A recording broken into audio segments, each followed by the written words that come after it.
Ano ka mo ka? Ako ano isa. Ako ano isa. Ako ano.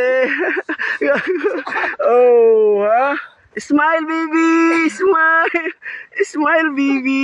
Smile! Viral online ang video content sa usa ka vlogger nga si Farm Boy sa Pulumulok, South Cotabato. Asa makita nga gihilabta niini ang tarsier. Nakuha niini ang atensyon sa publiko og napuno og negatibong komento. Nakuha sad niini ang atensyon sa Department of Environment and Natural Resources. Personal nga giadtuan sa news team ang lugar asa nahitabo ang pagkuha sa video og personal nga nakahinabi si Farm Boy. Depensa niini, dili nila intensyon nga hilabtan ng tarsier, inay ila lamang matod pa kining gipailawom sa safekeeping ug ila na matod pa kining gibuhian sa kalasangan. Amuag itong area, ma'am.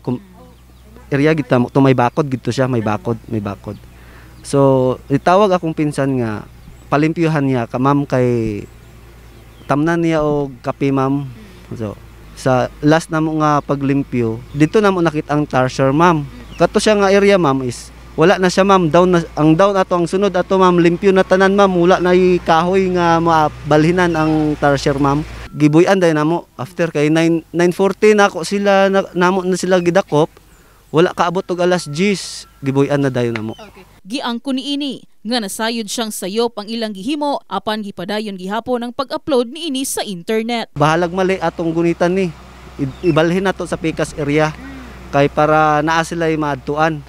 Kay kun diri sila dili na ni wala na dimulis na ang ilang area anak ko.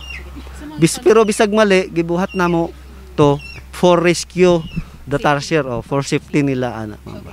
Ang advice na ko sila nga i-protektahan ang ubandre. Wala pa na kay balo ug unsay balaod nga nasulod sa protected area. Nakaabot na sa Barangay Council sa Barangay Maligo ang nahitabo o gilayon nga giaksyonan dungan ang presensya sa Municipal Environmental and Natural Resources Office alang sa pagpahigayon og assessment kalabot niini. Ma'am, bilang punong barangay, ginahimo po nato ang tanan nga gani wa man ta magkulang sa pagpahibalo sa ila. Unta bahin ani nga mga area, protected area na yun tayo ginapaabot sa atong mga katawhan nga bawal jud ang pagpanghilabot sa mga kahayupan nato diri sa protected area.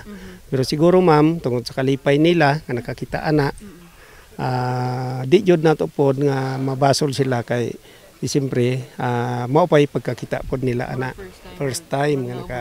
Base sa advisory sa DNR SOC Sergeant, aduna sila gihimong lakang og investigasyon kalabot sa nahitabong pagsupak sa Wildlife Act. Sa mensaheng gipadala ni Forest Section Chief and Wildlife Enforcement Officer UP Zainal Abidin, kasamtangang gisuta na sa mga sakop sa Menro Pulumulok ang maong report kauban ang tibok puwersa sa DENR. Aduna usab mensahe ang maong vlogger sa tanang nasuko sa iyang content ug sa ahensya sa DNR.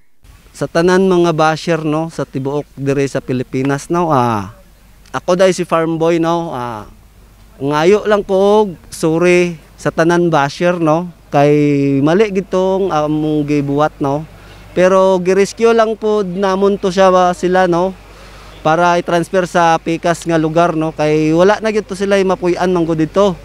So, maulang ma'am. In the heart of changing lives, kini si MJ Fernandez sa Brigada News Jensen.